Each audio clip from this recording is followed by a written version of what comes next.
Good morning, what's going on? This will be the first question of the day since we got back. We got back yesterday from Sydney, we did master planning. Bloody good weekend. Question of the day. What's one thing you wish you learnt in school? So, maybe 5-6 years ago, I was quite an aggressive attacker toward things like the schooling system, which at the time I believe did a really shitty job at getting people prepared for the real world. I still kind of believe that. But what I've kind of discovered in my old age is that whatever you find important, whatever you find valuable, you're going to have a tendency to project that onto other people and say that they should be doing that. In my life, I've had a very high value on financial wealth, business, wealth creation, investing, trading, and the like. And so I projected those values onto the schooling system. And at times I got quite aggressive.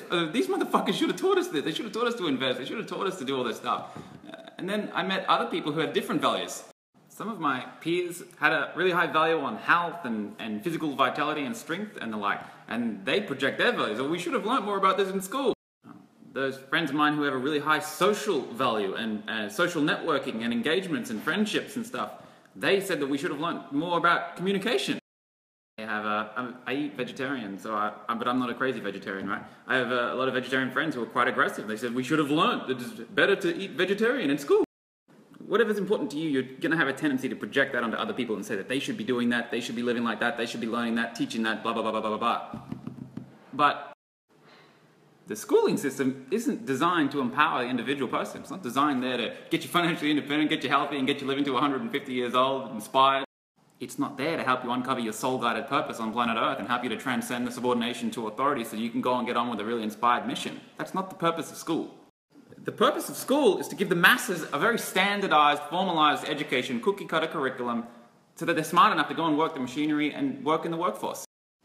They're succeeding. They're doing a bloody good job. They already know that the entrepreneurs, people who don't fucking put up with that bullshit, are going to break away and do their own thing and do self-education and learn to create all the businesses. And then go and employ all the people who've got the good grades. That's part of the system. That's already built. They know that's going to happen. But for the masses, the schooling system is brilliant. The way it works is very smart. So, legitimately, in all honesty, I don't judge that. If I were to say they should have taught us how to become financially independent, all I'm doing is projecting my values. Because the way schools are set up now, it serves.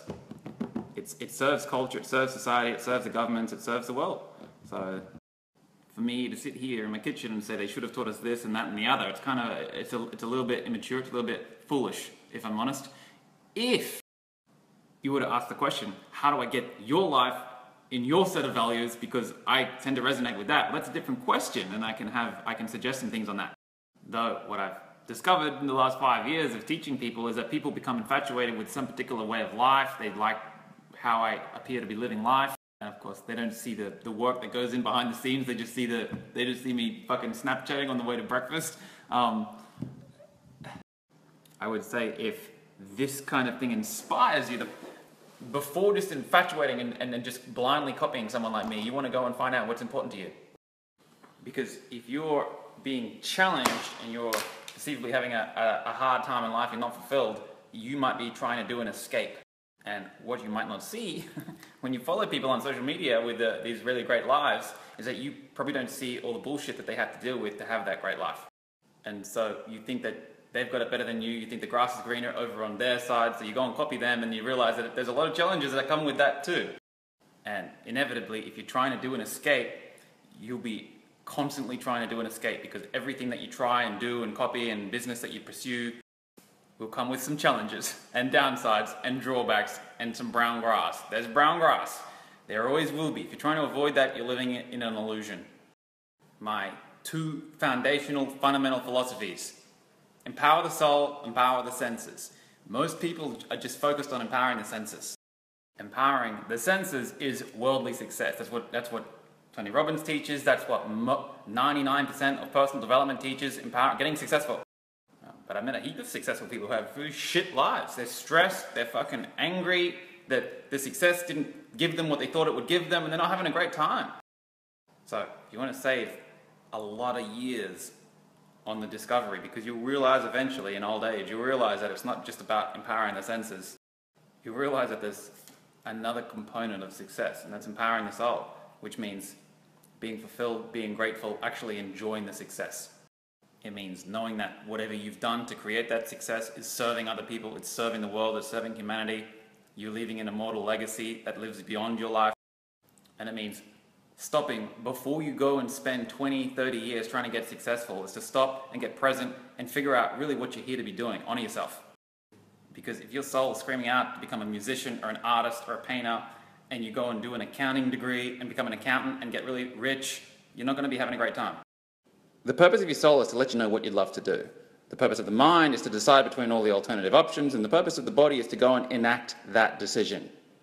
If at the start of your journey you take a moment to really tap into this and proceed on your journey to success in this order, the probability of you having an inspired and fulfilled life with gratitude is a lot higher. But most people don't do that. Most people set up a big dog shield here, and then they inject all the values and beliefs of all the other people in their lives into their mind. They go and make decisions based on that. Now, if some of those values and some of those beliefs that you inject happen to be fame and fortune and success and empowered senses, you can definitely become successful. But by the time you realize that success in the physical plane, if that success and the method by which you obtained it doesn't align with your soul, you'll have a bad time. Or more specifically, you'll have a feeling that something's missing. You won't feel fulfilled. You'll feel like your cup's not being filled. With all the success and all the money and the yachts and the boats and the cars, you won't feel filled. And that isn't success. Why would you want that? So that you can show off on Instagram? Fuck that. If you're not having a good time, fuck that. Empower the soul, empower the senses. Go for both. Have both. You're here for both. Do both. One more thing. The question will come up if I don't answer it now. How do I find out what I'd love to do? And I've taught this 20 times here on Snapchat, but here it is again. Sit down when you're in an inspired state with a pen and a paper and ask the question, how would I love to spend every day of my life? The answer will be buried in your unconscious. It won't be in the top of your conscious, because if it were, you would just pop it out and you'd already be doing that anyway and you wouldn't even be doing the exercise. And because it's buried in your unconscious, you're going to have to dig. It'll take some time. You might have to write 20, 30, 40, 50 answers before you find the one.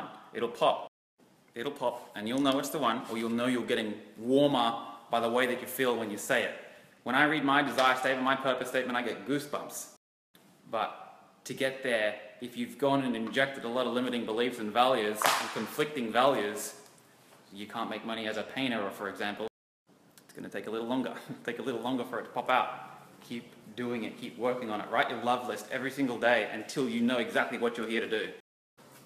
Went off on a little tangent there. I wasn't going to go that deep for the question of the day. If you enjoyed the lesson though, let me know. Appreciate it. Hey team, just a real quick one as well. If you're an Infinite Prosperity student and you're using this Snapchat for IP support, please don't.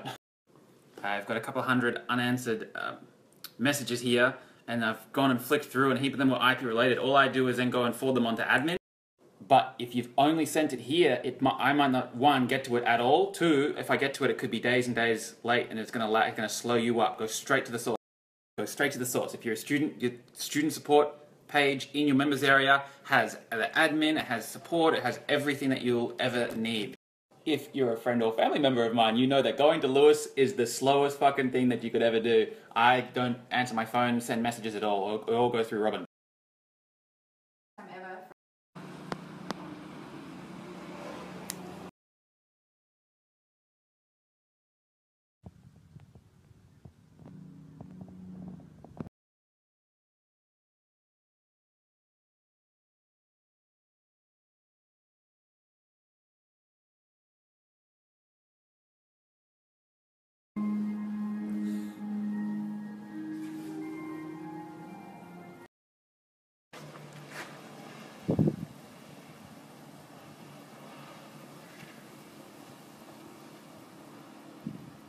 Snap out, what's going on?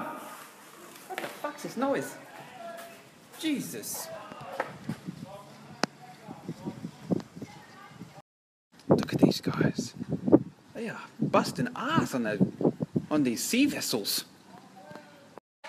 Today was the first day back in the office after a weekend away. It was a bloody good day. I had a great day today, babe. You? Me too.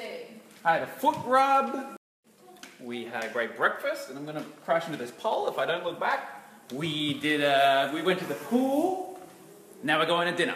Nigga butter cheese, man. Niggas wanna feature me, man. Get my phone like I know we, man. Stay Antigua, we gon' pay your fee, man. You know I can't do this shit for free.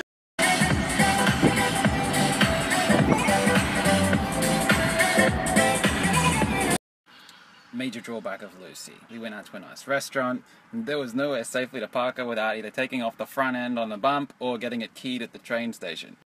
So, we came to the bottle shop, and I got a bowl of Red-O we're gonna do takeaway and go home and eat.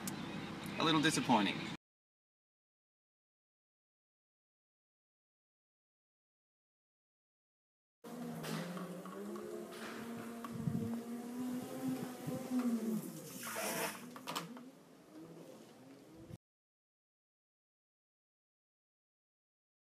Snapper, good morning, good morning, good morning.